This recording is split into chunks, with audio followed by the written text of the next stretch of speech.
దేవుని వాక్యాన్ని ధ్యానిద్దాం. చిన్న ప్రార్థన చేసుకొని ప్రారంభిద్దాం. పరిశుద్ధుడ, ప్రేమగల తండ్రి, సదాకాలం మాతో ఉంటానని సెలవిచ్చిన మా ప్రభు అయిన యేసుక్రీస్తుని బట్టి మీకు స్తోత్రాలు. మా ప్రభు మాటలను మా జ్ఞాపకం చేస్తూ దేవుని చిత్తం నాకు లోబడినట్లు మమ్మల్ని నడిపిస్తున్న పరిశుద్ధాత్మ దేవుని బట్టి కూడా మీకు వందనాలు చెల్లిస్తున్నాం. మీ వాక్య ధ్యానం మీరు దీవించుమని, మహిమ మీరు పొందుమని యేసు నామంలో ప్రార్థిస్తున్నాం తండ్రి, ఆమేన్. ప్రియులారా, ఈరోజు దేవుని వాక్యాన్ని లూకా సువార్తలో నుంచి మనం ధ్యానం చేయబోతున్నాం. లూకా సువార్త 9వ అధ్యాయాన్ని కాసేపు తెరిచి మీరు ఉంచాలని మీకు మనవి చేస్తూ ఉన్నాను. దాదాపుగా ఇవే మాటలు మీరు మత్తయి సువార్తలో కూడా 16వ అధ్యాయంలో చూడగలరు. 1-2 నిమిషాలు అటు ఇటు కూడా మనం చూడడానికి ప్రయత్నం చేయాలి. మొట్టమొదటిగా మనం మత్తయి సువార్తలో ఈ మాటలు చదవడానికి ప్రయత్నం చేద్దాం. 16వ అధ్యాయంలో, మత్తయి సువార్త 16వ అధ్యాయం 13వ వచనం నుండి నేను చదువుతున్నాను. యేసు ఫిలిప్పుదైన కైసరయ ప్రాంతములకు వచ్చి, మనుష్య కుమారుడు ఎవడని జనులు చెప్పుకొనుచున్నారని తన శిష్యులను అడుగుగా, వారు కొందరు బాప్తిస్మిచ్చి యోహాననియు, కొందరు ఏలియా అనియు, కొందరు ఇర్మియా అనియు, లేక ప్రవక్తలలో ఒకడనియు చెప్పుకొనుచున్నారనిరి. అందుకు ఆయన, మీరైతే నేను ఎవడనని చెప్పుకొనుచున్నారని వారిని అడిగాను. అందుకు సీమోను పేతురు, నీవు సజీవుడగు దేవుని కుమారుడు అయిన క్రీస్తువని చెప్పాను. యేసు ప్రభు వారు ప్రజలు తన గూర్చి ఏమనుకుంటున్నారనే ప్రశ్న వేసినప్పుడు వచ్చిన జవాబులు చాలా ఆశ్చర్యాన్ని కలిగించేవిగా ఉన్నాయి కదండి. అప్పటికే బాప్తిస్మిచ్చి యోహాను చనిపోయాడు.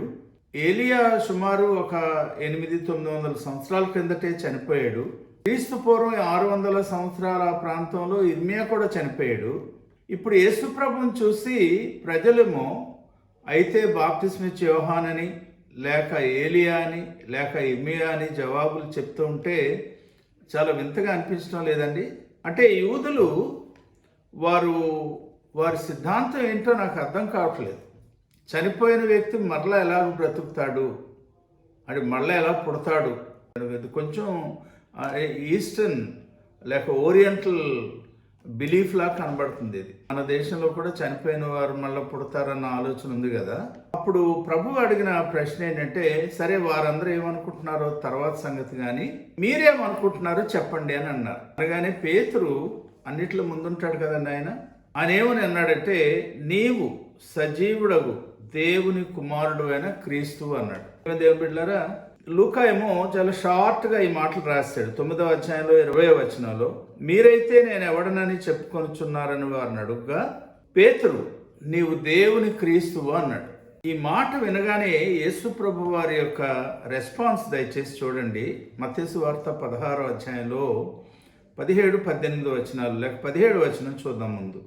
అందుకు యేసు, సీమోను బర్యోనా, నీవు ధన్యుడవు, పరలోకమందున్న నా తండ్రి ఈ సంగతి నీకు బయలుపరచనే కానీ నరులు లేక రక్తమాంసములు నీకు బయలుపరచలేదు అన్నాడు. ఈ మధ్యకాలంలో ఒక ఆయన వాక్యం చెప్తున్నాడు. ఆయన తనకు తానే పెట్టేసుకున్నాడు కొన్ని బిరుదులు. సరే, ఆయన పేరు కూడా నేను చెప్పట్లేదు, కానీ ఆయన చెప్పిన మాట టీవీలో ఆయన మాట్లాడుతున్నాడు ఒకసారి వినడం జరిగింది. ఏమన్నాడంటే, దేవుని వాక్యం బైబిల్ గ్రంథాన్ని అర్థం చేసుకోవాలంటే కనీసం 4 రకాల జ్ఞానం అవసరం అన్నాడు. మొట్టమొదటి జ్ఞానం ఏంటంటే, మనం ఏ దేశంలో ఉన్నామో ఆ దేశం యొక్క పౌరాణిక జ్ఞానం మనకి అవసరం అన్నాడు. రెండవ మాట ఏం చెప్పాడంటే, విజ్ఞాన శాస్త్ర జ్ఞానం కూడా కొంచెం కావాలి. So science, knowledge of science కూడా కావాలన్నాడు. మూడవది ఏమన్నాడంటే, దేవుడు మనకు పెట్టిన ఇంగిత జ్ఞానం కూడా అవసరం అన్నాడు. ఫైనల్గా దయదలిచి 4వ మాట ఏం చెప్పాడంటే, ఆత్మ సంబంధమైన జ్ఞానం కూడా కావాలన్నాడు.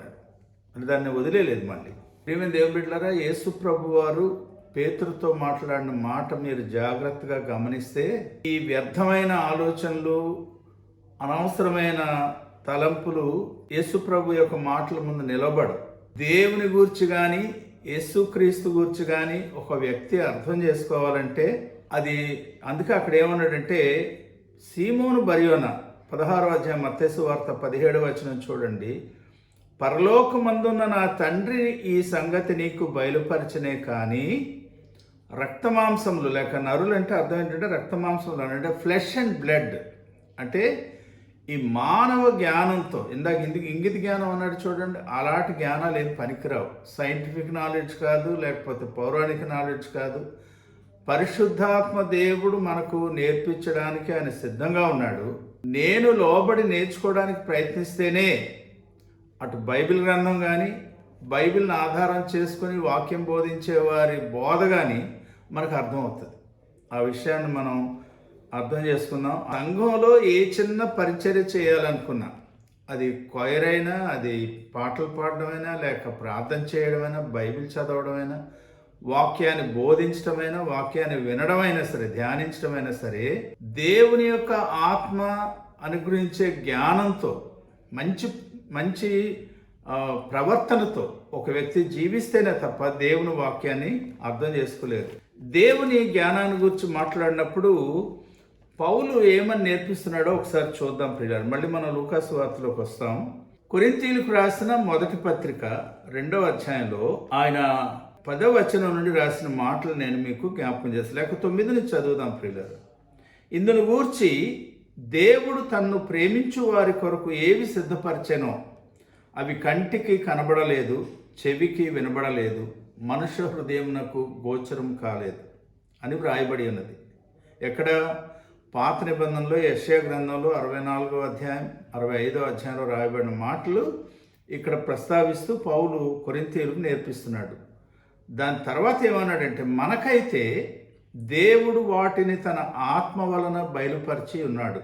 ఆ తర్వాత 11వ వచనంలో, ఒక మనుషుని సంగతులు అతనిలోనున్న మనుష్యాత్మకే గాని మనుషులలో మరి ఎవనికి తెలియను, అలాగే దేవుని సంగతులు దేవుని ఆత్మకే గాని మరి ఎవనికిని తెలియవు అన్నాడు అని చెప్పి 13వ వచనంలో చూడండి ఏమంటాడు, మనుష్య జ్ఞానం నేర్పు మాటలతో కాక ఆత్మ సంబంధమైన సంగతులను ఆత్మ సంబంధమైన సంగతులతో సరిచూచుచు ఆత్మ నేర్పు మాటలతో వీటిని గూర్చి మేము బోధించుచున్నాము. తర్వాత మాట జాగ్రత్తగా పరిశీలించండి. ప్రకృతి సంబంధి అయిన వాడు లేక ప్రకృతి సంబంధి అయిన మనుష్యుడు దేవుని ఆత్మ విషయములను అంగీకరింపడు, అవి అతనికి వెర్రితనముగా ఉన్నవి, అవి ఆత్మానుభవం చేతనే వివేచింపదగును గనక అతడు వాటిని గ్రహింపజాలడు.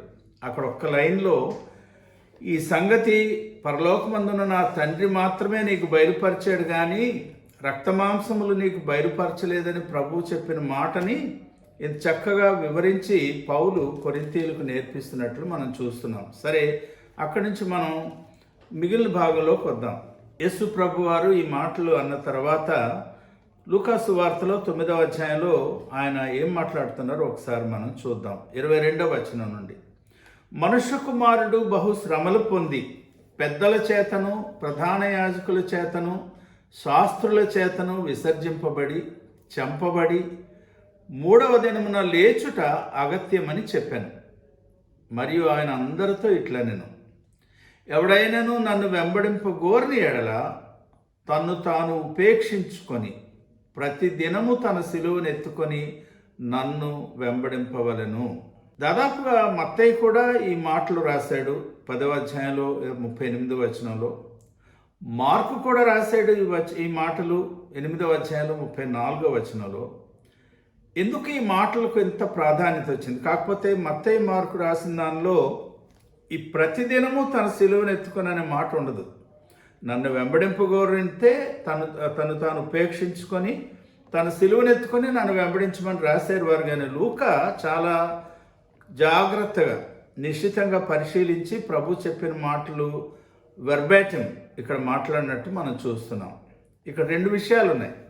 యేసుక్రీస్తును వెంబడించడం అంటే, ఈరోజు నా ఉద్దేశం మీ ముందు ఏమని చెప్పాలని ప్రభు నన్ను ప్రేరేపించారంటే, క్రైస్తవులు అయ్యాం, యేసు ప్రభుని నమ్ముకున్నాం, మన ప్రార్థనలు దేవుడు వింటున్నాడు, ఎన్నో దీవెనలు వస్తున్నాయి, మంచిదే. కానీ నిజంగా యేసుక్రీస్తును మనం వెంబడించే విధానం ఏంటి? What is the pattern of following Jesus అనేది మనం నేర్చుకోవాలి. అందుకే ప్రభు ఏమని చెప్పారంటే, ఎవడైనను నన్ను వెంబడింపగోరిన ఎడల అన్నట్టు. నా మాటలు పురుషులు స్త్రీలు కూడా వింటున్నారు కదా. ఎవడైనను అంటే అది ఓన్లీ మేల్ జెండర్లో ఉంది, మాకు కాదనుకోకండి లేడీస్. పురుషులు కానీ స్త్రీలు కానీ ఎవరైనాను సరే యేసుక్రీస్తును వెంబడింపగోరిన ఎడల ఏం చేయాలంటే 2 పనులు చేయాలి. మొట్టమొదటిది తను తాను ఉపేక్షించుకోవాలి. రెండవది ప్రతిదినము తన సిలువను ఎత్తుకొని నన్ను వెంబడింపవలను అన్నారు. ఈ సిలువ మోయడం అనేది ఏదో ఒక్కరోజు కాదు ప్రియులారా. This is an everyday activity. ప్రతి క్రైస్తవ విశ్వాసి అని పిలువబడుతున్న ప్రతి వ్యక్తికి వారి జీవితంలో ప్రతినిత్యము కొనసాగవలసిన ఒక అభ్యాసం ఏంటంటే యేసుక్రీస్తు యొక్క సిలువను మోయడం నేర్చుకోవాలి.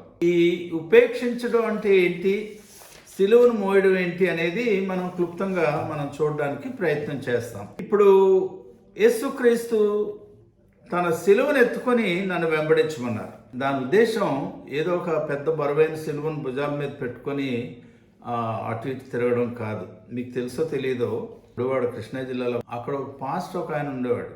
ఆయన కొన్నిసార్లు ఏం చేసేవాడంటే గుడ్ ఫ్రైడే రోజు ఒక కర్ర సిలువ చేయించి ఒళ్ళంతా బూడిద రాసుకొని ఆ సిలువకు తాను మరి మేకులతో కొట్టించుకునేవాడు, తాళ్ళతో కొట్టించుకునేవాడు నాకు తెలియదు. కానీ ఆ శుక్రవారం అంటే గుడ్ ఫ్రైడే రోజంతా సిలువ మీద వేలాడేవాడు.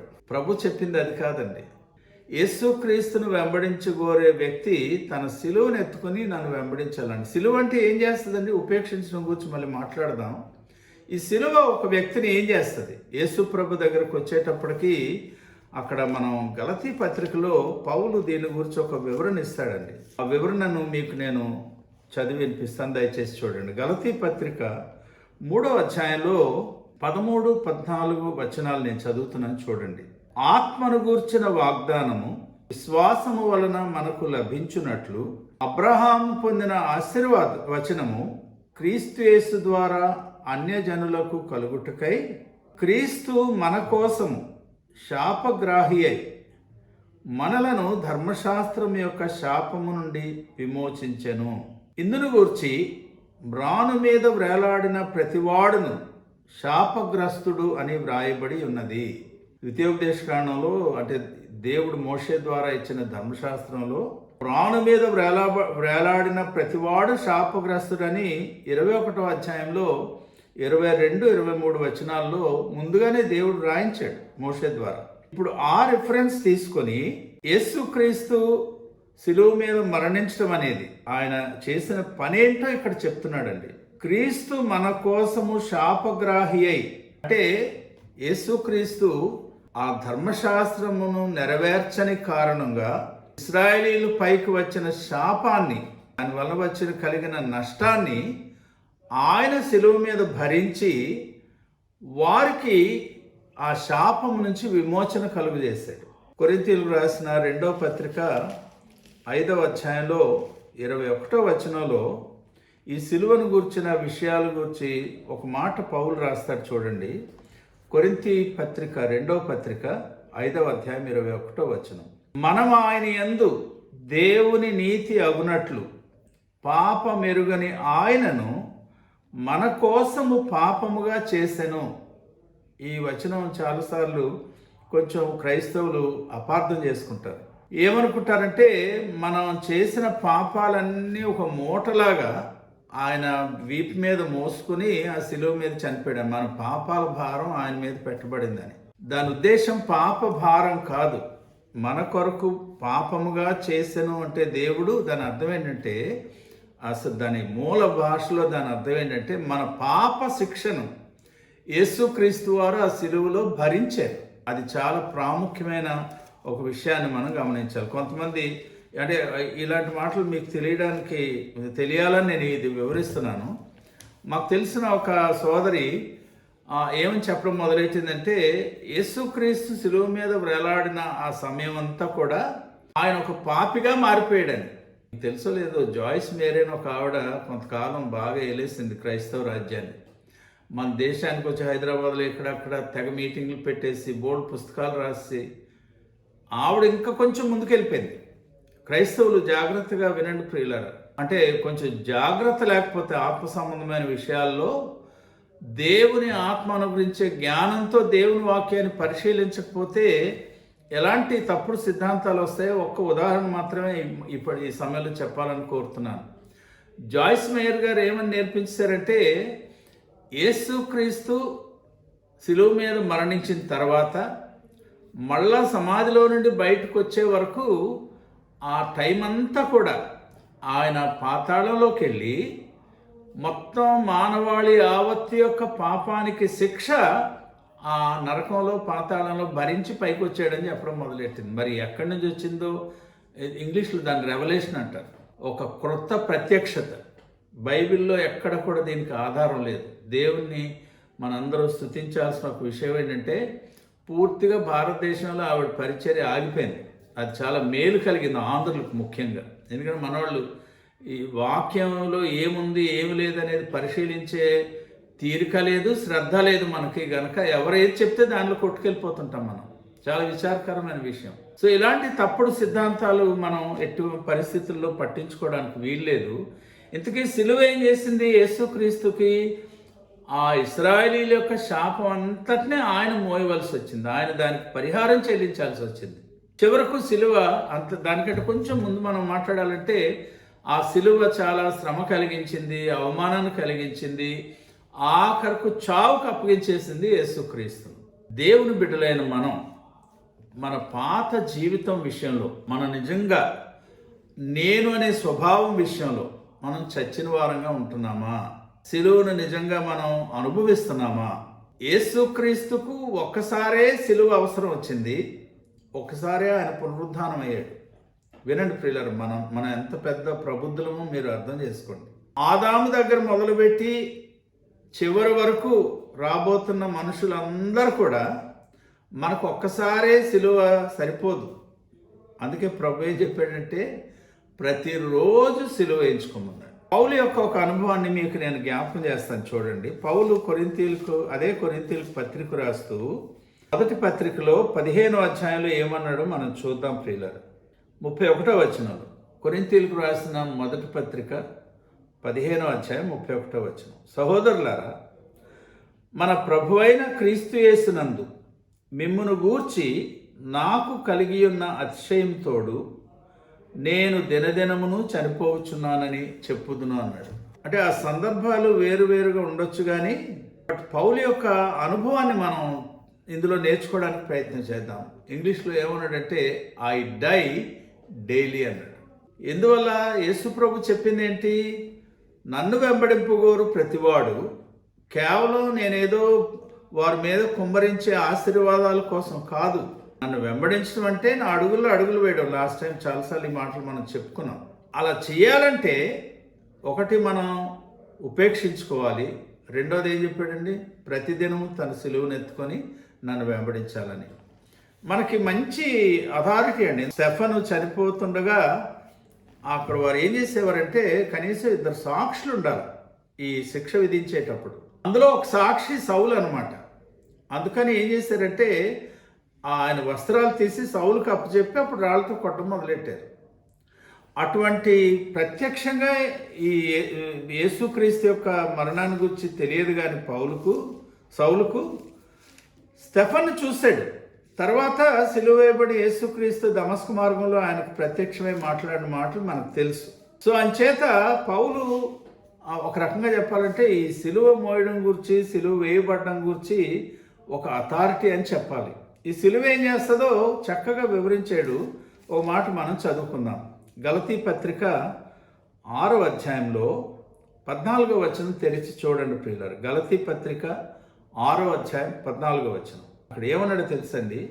అయితే మన ప్రభువైన యేసుక్రీస్తు సిలువ యందు తప్ప మరి దేని యందును అతిశయించుట నాకు దూరమగునుగాక అన్నాడు. ఆ సిలువ ఏం చేస్తుందో తర్వాత లైన్లో చెప్పాడు చూడండి. 14వ వచనం పై భాగాన్ని మళ్ళీ తర్వాత ఆలోచన చేద్దాం. కానీ దాని క్రింద భాగంలో ఏమన్నాడంటే, సిలువ చేసే ఒక గొప్ప మేలు ఎలా చెప్పాడంటే, దాని వలన నాకు లోకమునకు నేనును సిలువ వేయబడి ఉన్నామన్నారు. మేము బాగా యవ్వనస్తులుగా ఉన్నప్పుడు ఒక స్టోరీ ఉండేదండి. డ్రాకులా అని ఒక దురాత్మ ఉంటుంది. ఆ డ్రాకులా అనే దురాత్మ సమాధుల్లో ఉంటుంది.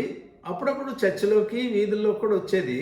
దాన్ని అరికట్టాలి, ఆపాలి అంటే ఒకే ఒక సాధనం ఏంటంటే ఆ దురాత్మ ఎదురుగా వచ్చేటప్పుడు ఒక సిలువని ఇలా ఎదురు పెట్టాలి. పెడితే ఆ డ్రాకులా అనే దురాత్మ పారిపోతుండేది. అది ఒక స్టోరీ, మరి ఎక్కడ జరిగిందో నిజంగా లేదో మనకు తెలియదు. మొత్తం మీద ఈ సిలువ చూడగానే ఇక్కడ ఏం చదివే మనం చూడండి 14వ వచనంలో, నాకు లోకమునకు నేనును సిలువ వేయబడి ఉన్నామన్నాడు. యేసుక్రీస్తు యొక్క సిలువను మోయగోరే లేక మోసే అభ్యాసం కలిగిన వ్యక్తికి వచ్చే ఆశీర్వాదం ఏంటంటే, నన్ను లోకాన్ని అది వేరు చేస్తుంది. It separates me from the world and separates the world from మీ. ఇది చాలా బ్యూటిఫుల్ స్టేట్మెంట్ అండి.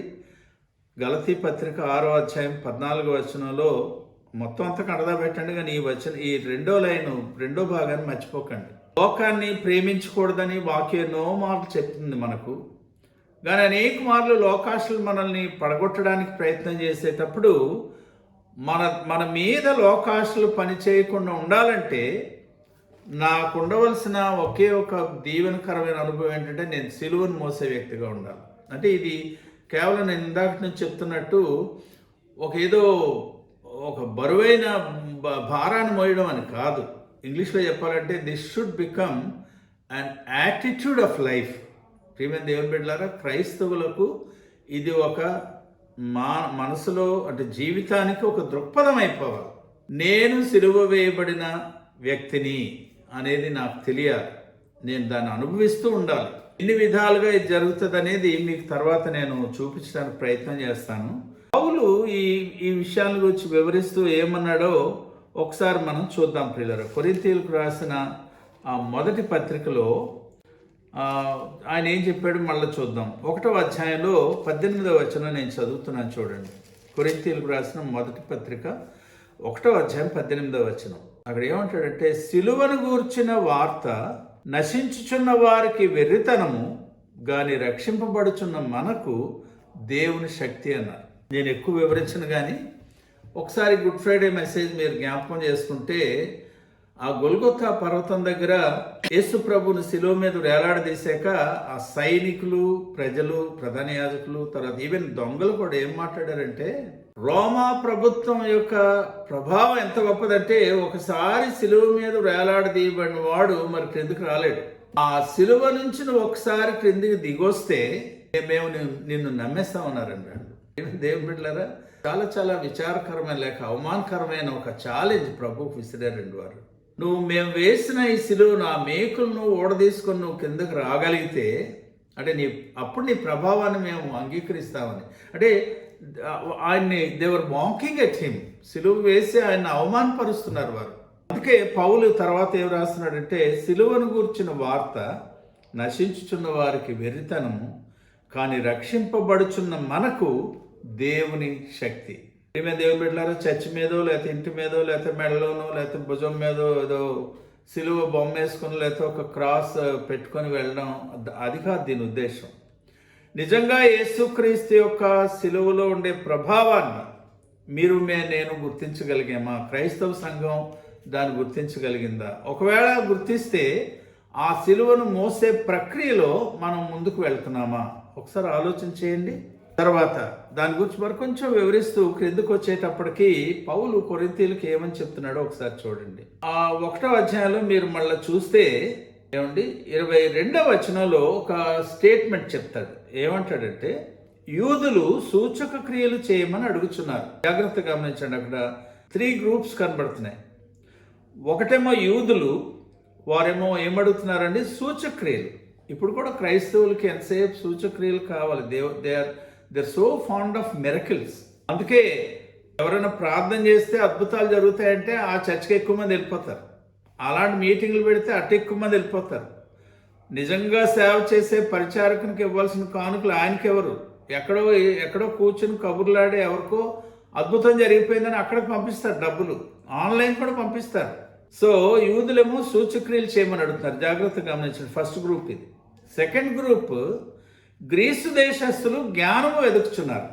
ఈ గ్రీసు దేశస్తులకు ఎంతసేపు ఫాండ్ ఆఫ్ విజ్డమ్, నాలెడ్జ్, ఎంతసేపు ఏదో క్రొత్త విషయాలు తెలుసుకోవాలి, లోతుగా త్రవ్వి నేర్చుకోవాలి, తెలియాలని వారి ఆలోచన. ఈ 2 గ్రూప్స్కి 3వ గ్రూప్లో పౌలు ఉన్నాడు. ఆయన ఏం చెప్తున్నాడు చూడండి. ఇప్పుడు ఏమన్నాడంటే, అయితే మేము థర్డ్ గ్రూప్ ఎవరిని ప్రకటిస్తున్నాడంట? సిలువ వేయబడిన క్రీస్తును ప్రకటిస్తున్నాను అన్నాడు. సిలువ ఏం చేసింది? యేసు క్రీస్తుని చంపేసింది. సో చనిపోయిన వ్యక్తి అద్భుతాలు ఎలా చేస్తాడు? చచ్చిపోయిన వ్యక్తి జ్ఞానాన్ని ఎలా బోధిస్తాడు? చూడు, వారు అడిగిన దానికి టోటల్గా ఆపోజిట్గా ఉంది ఇది. వారేమో సూచక్రియలు అడుగుతున్నారు, జ్ఞానం అడుగుతున్నారు. ఈయన అంటున్నాడు, మీకు ఒకటే ఒక అంటే జవాబు, మీకు ఒకటే ఒకటి పరిష్కారం ఏంటంటే కేవలం సిలువ వేయబడిన యేసుక్రీస్తు అంటాడు. ఇంకొంచెం క్రిందికి వెళ్తే తర్వాత చూడండి ఏమంటాడు. 2వ అధ్యాయంలో, కొరింథీయులకు రాసిన మొదటి పత్రికలో 2వ అధ్యాయంలో 2వ వచనంలో చూడండి ఏమంటాడు. నేను యేసుక్రీస్తును అనగా సిలువ వేయబడిన యేసుక్రీస్తును తప్ప మరి దేనిని మీ మధ్య నెరుగుకుందునని నిశ్చయించుకుంటుని అన్నాడు. ఎంత మంచి అనుభవం అండి. ప్రియమైన దేవుని బిడ్డలారా, యేసుక్రీస్తు యొక్క సిలువను ఎలాగో ఆయన హైలైట్ చేస్తున్నాడో, తద్వారా ఆయన ఎంతగా తను తగ్గించుకుంటున్నాడు ఈ మాటలో చూస్తాం. పై వచనం చూడండి, 1వ వచనంలో. చాలాసార్లు ఇది మాట్లాడుతుంటాను నేను మీ యొద్దకు వచ్చినప్పుడు వాక్చాతుర్యంతో కానీ జ్ఞానాతిశయంతో కానీ దేవుని మర్మమును మీకు ప్రకటించుచు వచ్చిన వాడును కాను. ఎవరైనా ప్రసంగికుడు వస్తే ఏదైనా కొత్త విషయాలు తెలిసిపోతాయి, ఏదో మర్మాలు చెప్తారనే ఆలోచనతో వస్తే మంచిదే, నేర్చుకోవాలి. కానీ అసలైన అనుభవం ఏంటంటే సిలువ వేయబడిన యేసుక్రీస్తు మనకి తెలియాలి. You have to experience him. ఏమండి, you have to own him. ఆయన్ని మనం సంపాదించేసుకోవాలి. You have to appropriate him. అది మన ఆలోచన అయి ఉండాలనేది ఈ మాటల్లో నేను మీకు జ్ఞాపకం చేస్తూ ఉన్నాను. సరే ప్రియులారా, అలా మనం కొంచెం క్రిందికి వస్తే ఇప్పుడు ఒక చిన్న మాట నేను మీకు చెప్తాను. ఈ సిలువ వల్ల కలిగిన మరొక ఆశీర్వాదాన్ని నేను చూపి అప్పుడు ఈ ఉపేక్షించడం దగ్గరికి మనం వస్తాం ప్రియులారా. కొరింథీయులకు రాసిన 2వ పత్రికలో 12వ అధ్యాయం తెరవండి. ఒక సిలువ మోసే వ్యక్తి, వన్ హూ ఇస్ క్రూసిఫైడ్ అనే అనుభవాన్ని కలిగిన వ్యక్తి ఎలాగూ ఆయన ప్రవర్తిస్తాడో, ఆయన దృక్పథం ఎలా ఉంటుందో నేను మీకు చూపిస్తాను. ఒకసారి చూడండి. కొరింథీయులకు రాసిన 2వ పత్రికలో 12వ అధ్యాయం తెరవండి. 1వ వచనం నేను 2వ వచనం కలిపి చదువుతాను చూడండి. అతిశయపడుట నాకు తగదు గాని అతిశయపడవలసి వచ్చినది. ప్రభువు దర్శనములను గూర్చియు ప్రత్యక్షతలను గూర్చియు చెప్పుదును. తర్వాత లైన్ జాగ్రత్తగా వినండి ప్రియులారా. క్రీస్తునందున్న ఒక మనుష్యుని నేను ఎరుగుదును. అతడు 14 సంవత్సరముల క్రిందట 3వ ఆకాశమునకు కొనుపోబడెను. అట్టి మనుష్యుని నేను ఎరుగుదును. 4వ వచనం 3:4. అతడు పరదైసులోని కొనుపోబడి వచ్చింపశక్యము కాని మాటలు వినెను. ఈరోజు మనం ఆలోచించాల్సిన ఒక విషయం ఏంటంటే, పౌలు ఆ సిలువ వేయబడిన అనుభవంతో ఎలా ముందు కొనసాగాడో ఈ మాటల్లో మీకు కనబడిపోతుంది. ఎవరైనా ఒక సేవకుడు నవ్వుతారు ఇలాంటివి అంటే, ట్రంప్ గారు గెలుస్తారని ఈ 2వసారి కూడా మళ్ళా ఆయనే ప్రెసిడెంట్గా ఉంటారని చెప్పడానికి అమెరికాలో అలాగే మన భారతీయులు కూడా కొంతమంది చాలా ఆతృత పడిపోయారు. వీళ్ళందరూ ప్రవక్తలు. అంటే వాళ్ళు ఒకవేళ చెప్పినట్టు అయిపోతే మంచిదే, అవ్వకపోయినా మంచిదే, నాకేమి దానివల్ల ఏమి లాభం లేదు, నష్టం లేదు. కానీ వారందరూ కూడా ఒకటే ప్రయత్నం ఏంటంటే, ట్రంప్ గారు ఎలాగైనా ప్రెసిడెంట్గా 2వసారి అయిపోతారు, దేవుడు నాకు బయలుపరిచాడని చెప్పి మళ్ళీ కింద మాట ఏమంటున్నారు తెలుసండి, మనందరం ప్రార్థన చేద్దాం అంటున్నారు. దేవుడు ఆల్రెడీ ట్రంప్ ప్రెసిడెంట్ అయిపోతాడు 2వ మారు అని చెప్తే మళ్ళీ వీళ్ళు ఎందుకంటే ప్రార్థన చేయడం, దేవుడు చేస్తాడు కదా. ఒక ఆయన ఈ మధ్య మాట్లాడుతూ, ఎవరో సాధు స్టీవెన్ సెల్వరాజ్ ఏదో ఆయన అన్నాడు, ఆయన ఏమంటాడంటే ఒక పెద్ద గుంపులో అమెరికాలో మాట్లాడుతూ, నేను మీ ఊళ్ళో వచ్చి ఇక్కడ ప్రార్థన చేస్తుంటే 2 రోజుల క్రిందట నాకు చాలా భారం వచ్చేసింది. దేవుడికి దర్శనం చూపిస్తున్నాడు, 3 బలమైన దూతలు వస్తున్నారు, వారు 3 కూడా ట్రంప్ గారికి వారు ప్రొటెక్ట్ చేస్తున్నారు అని ఎన్నో మాటలు చెప్తున్నాడండి. ఏమండి మరి తర్వాత ఈ జనవరి 21 లోపల లేకపోతే 16 లోపల ఏమవుతుంది? ఈ మధ్య ఒక ఆవిడ కూడా అలాగే అంటుంది, జనవరి 16వ తారీఖున చూడండి ఏం జరగబోతుందో, బైడెన్ కాదు ట్రంపే వస్తాడని చెప్తున్నారు. పౌలు దగ్గరికి మళ్ళీ వచ్చేద్దాం, వాళ్ళందరి గురించి మనకు ఎందులేండి. పౌలు దగ్గరికి వద్దాం. చూడండి జాగ్రత్తగా మీ బైబిల్లో. పౌలుకి ఒక దర్శనం కలిగిందండి. ఆ దర్శనంలో దేవుడు ఆయనకి ఇచ్చిన ప్రత్యక్షతలు ఎక్కడిచ్చాడు? 3వ ఆకాశంలో, అంటే దాన్ని పరదైస్ అంటారండి. దర్శనాన్ని లేక అనుభవాన్ని పొందుకున్న ఎన్ని సంవత్సరాల తర్వాత పౌలు మాట్లాడుతున్నాడు ఒకసారి ఆలోచన చేయండి. నేను ఒక చిన్న మాట అడుగుతున్నాను. పౌలు గారు, ఇంత అద్భుతమైన అనుభవాన్ని పొందుకున్న మీరు 14 సంవత్సరాలు ఎలా దాచుకున్నారండి బాబు? ఎవరితో చెప్పకుండా. మా వాళ్ళు నిన్న రాత్రి కలొస్తే ఇవాళ ఉదయాన్నే టీవీలో చెప్పేయాలా, ఎందరికో చెప్పేయాలని ఆలోచిస్తున్న ఈ దినాల్లో మాకు మీలాంటోడు ఎక్కడ దొరికాడండి బాబు? 14 సంవత్సరాలు మీరు ఎలా దాచారు ఈ గొప్ప అనుభవాన్ని అని అడుగుతాను నేను. అప్పుడు పౌలు ఏమంటాడండి? నేను యేసుక్రీస్తు యొక్క సిలువను మోస్తున్నాను, నేను సిలువ వేయబడ్డాను, ఐ డై డైలీ, ప్రతిరోజు నేను చనిపోతాను అన్నాడు. ఇందాక అది మొదలుపెట్టి ఆ మాట సగంలో ఆపేశాను. యేసుక్రీస్తుకు ఒక్కసారే సిలువ, ఒక్కసారే చావు, ఒకసారి పునరుద్ధానం. కానీ ఈ నేననే ఈ వ్యక్తికి ప్రతిరోజు సిలువ వేయాలి, ప్రతిరోజు ఈ నేనుని చంపాలి. ఎందుకంటే మాటి మాటికి రిజరెక్ట్ అయిపోతుంటాడు, మళ్ళీ పునరుద్ధానం అయిపోతుంటుంది ఈ నేననే స్వభావానికి. అందుకనే మనం ఎంత జాగ్రత్తగా ఉండాలో ఈ మాటల్లో మనం గమనిస్తున్నాం. ఈ ఉపేక్షించుకోవడం అనేది ఏంటో కూడా మనం ఆలోచన చేయాలి. కొన్ని అనుభవాలు మీకు నేను చెప్తాను. ఉపేక్షించుకోవడం ఏంటి అనేది తెలుసుకునే పరిస్థితిలో లేక ఆలోచన ప్రయత్నంలో ఒక వ్యక్తి ఉపేక్షించుకోనకపోతే ఏం జరుగుతుందో కొంచెం చూడడానికి ప్రయత్నం చేద్దాం. ఒకసారి గలతీ పత్రిక 1వ అధ్యాయం 10వ వచనం చూడండి. పౌలు ఏమంటాడంటే, ఇప్పుడు నేను మనుషుల దయను సంపాదించుకొని చూచుచున్నానా లేక దేవుని దయను సంపాదించుకొని చూచుచున్నానా? నేను మనుషులను సంతోషపెట్టుగోరుచున్నానా? నేను ఇప్పటికీ మనుషులను సంతోషపెట్టువాడునైతే క్రీస్తు దాసుడను కాకయే పోవుదు. ఏమే దేవుని బిడ్డలారా, నన్ను వెంబడింపుగోరు ప్రతివాడు తను తాను ఉపేక్షించుకోవాలని చెప్పిన ప్రభు మాటలో ఇది కనబడుతుందండి. అంటే నేను మనుషులను సంతోషపెట్టే ప్రయత్నం మానకుండా ఎంతసేపు మనుషులను తృప్తిపరిచి మనుషుల దయ సంపాదించే ప్రయత్నంలో ఒకవేళ ఉంటే నన్ను నేను ఇంకా ఉపేక్షించుకోలేదన్నమాట. రెండవ విషయాన్ని మనం చూద్దాం. అదే గలతీ పత్రికలో 2వ అధ్యాయంలో 13వ వచనంలో ఇది అంత ఎక్కువ నేను వివరించను, కానీ చాలా విచారకరమైన సందర్భం ఒకటి జరిగింది. అదేంటంటే కేఫా 11వ వచనం నుండి చూస్తే, కేఫా అంటే పేతురు అంతియోకయకు వచ్చినప్పుడు అతడు అపరాధిగా తీర్చబడ్డాడంట. ఎందువల్ల? యాకోబు దగ్గర నుండి కొందరు రాకముందు అతడు అన్ని జనులతో భోజనం చేస్తున్నాడు. కానీ వారు రాగానే సున్నతి పొందిన వారికి భయపడి వెనుక తీసి వేరైపోయాను. 13వ వచనం చూడండి.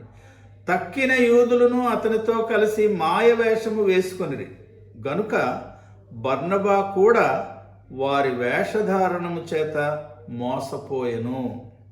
వారు సువార్త సత్యము చొప్పున క్రమముగా నడుచుకొనకపోవట నేను చూచినప్పుడని అంటున్నాడండి. ప్రియమైన దేవుని బిడ్డలారా, వేషధారణ ఇంకా నా జీవితంలో వేషధారణగా నేను ఉంటే నన్ను నేను ఉపేక్షించుకున్న వ్యక్తిని కాను. ప్రియులారా, ఒక మాట చెప్పాలంటే మన జీవితం ఇంగ్లీష్లో ట్రాన్స్పరెంట్ అంటాం కదా, అంటే మన లోపలి అవయవాలు కాదండి, మన అంతరంగం ప్రజలకు తేటగా కనబడాలి. వారు చూస్తున్నారు, మనం అనుకుంటున్న వారికి ఏం తెలియదని వారు చూస్తున్నారు. నేనేంటో నన్ను ఎదురుగా చూసేవారికి వారికి తెలుసు. నేను ఎంత నటించడానికి ప్రయత్నం చేస్తే ఒకవేళ కొంచెం సఫలం అవ్వచ్చు, కానీ అది ఉపేక్షించుకోవడం కాదు. మూడో విషయాన్ని చూద్దాం ప్రియులారా, శరీర సంబంధమైన జీవితం. దీని గురించి ఒక మాట మనం చూడాలి. గలతీ పత్రికలోనే 3వ అధ్యాయంలో 3వ వచనం చదువుతున్నాను చూడండి. ఏమంటాడంటే, మొదట ఆత్మానుసారముగా ఆరంభించి ఇప్పుడు శరీరానుసారముగా పరిపూర్ణులగుదురా అన్నాడండి పౌలు. ఆత్మ సంబంధమైన జీవితంలోనికి ప్రవేశించినట్టే ప్రవేశించి తర్వాత రాను మత సంబంధమైన కొన్ని కార్యక్రమాల్లో దూరి లేక అందులో బాగా తలమునకలై ఇప్పుడు ఏదో శరీరానుసారంగా దేవుని తృప్తిపరిచే ప్రయత్నం చేసి, ఇంగ్లీష్లో దాన్ని కార్నాలిటీ అంటారు. శరీరానుసారము అనే మాట మీరు నోట్ చేసుకోండి. ఈ శరీరానుసారమైన జీవితం ఎలాంటిదో మీకు ఈజీగా 5వ అధ్యాయంలో, గలతీ పత్రిక 5వ అధ్యాయంలో 19-20 వచనాల్లో మీకు కనబడతాయి చూడండి. 19-20-21. శరీర కార్యములు స్పష్టమై ఉన్నవి, అవేవనగా జారత్వము, అపవిత్రత, కాముకత్వము, విగ్రహారాధన, అభిచారము, ద్వేషములు, కలహము, మత్సరములు, క్రోధములు, కక్షలు, భేదములు, విమతములు, అసూయలు, మత్తతలు, అల్లరితో కూడిన ఆటపాటలు మొదలైనవి అన్నాడండి. గలతీ విశ్వాసులు ఎంతో మంచి విశ్వాసాలు ఉన్న వారికి ఈ మాటలు చెప్తున్నాడండి. మరి మీరు నేను ఎక్కడున్నామో ఒకసారి ఆలోచన చేయండి ప్రియులారా. 4వ విషయం, కేవలం మతాచారాల్లో ఉండిపోయి అదే భక్తి అనుకొని అదే రక్షణ అనుకుని దానిలోనే పరలోకం వచ్చేస్తుంది అనుకున్న వారు చాలామంది ఉన్నారండి. ఒక 100 మంది క్రైస్తవులను ఒక దగ్గర కూర్చోబెడితే, ఎవరు క్రైస్తవులు అంటే బాప్తిస్మాలు తీసుకుని చర్చికి వెళ్ళేవారు. 100 మంది క్రైస్తవులను ఒక దగ్గర కూర్చోబెడితే అందులో కేవలం, అంటే మన దేశం లెక్కల ప్రకారం కేవలం 2 మాత్రమే పరలోకానికి సిద్ధపడేవారండి. అంటే మరి మిగిలిన 98 మంది సంగతి ఏంటి? What about the 98%?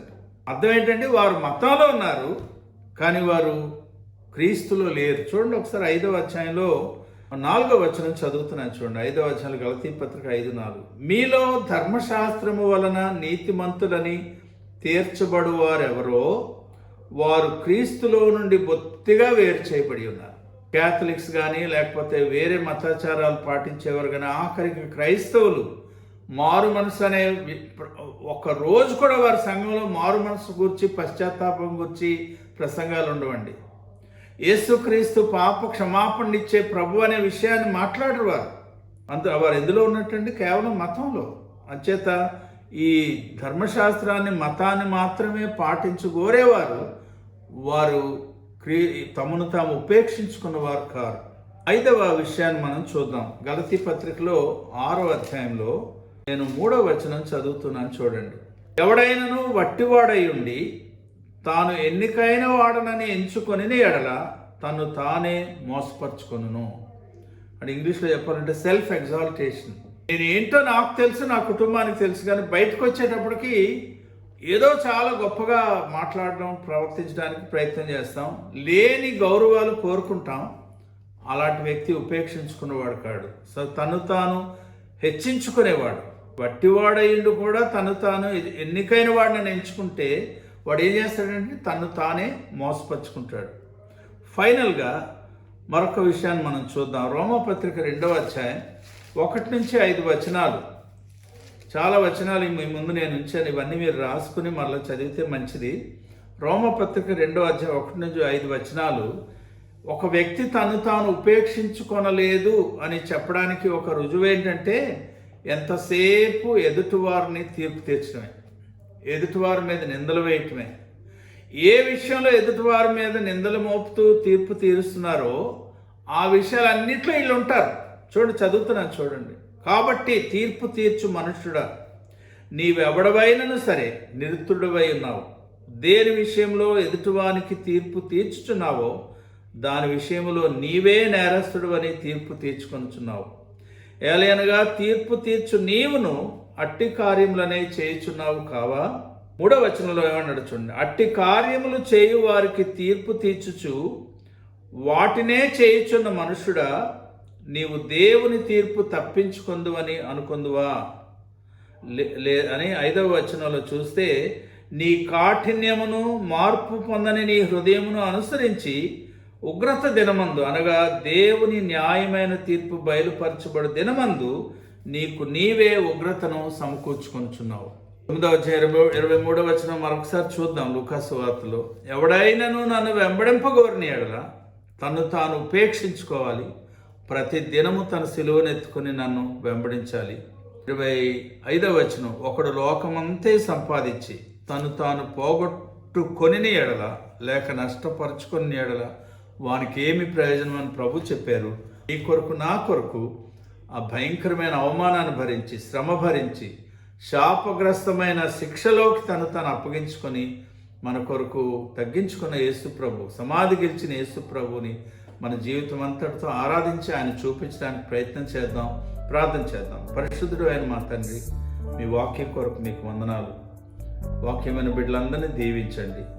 మా ప్రభు అయిన యేసుక్రీస్తు అడుగుజాడలో నడుస్తూ మా ముందు ఎంతోమంది భక్తులు మీరు ఉంచారు ప్రభు. పౌలు వంటి వారు, పేతురు వంటి వారు, వారి యొక్క మాదిరిని అనుసరించి కేవలం సిలువ వేయబడిన అనుభవంలో, దృక్పథంలో మేము జీవించి మమ్మల్ని మేము ఉపేక్షించుకుంటూ మిమ్మల్ని కనపరిచే భాగ్యం మాకు దయచేయమని యేసు నామంలో స్తుతించి ప్రార్థిస్తున్నాం తండ్రి.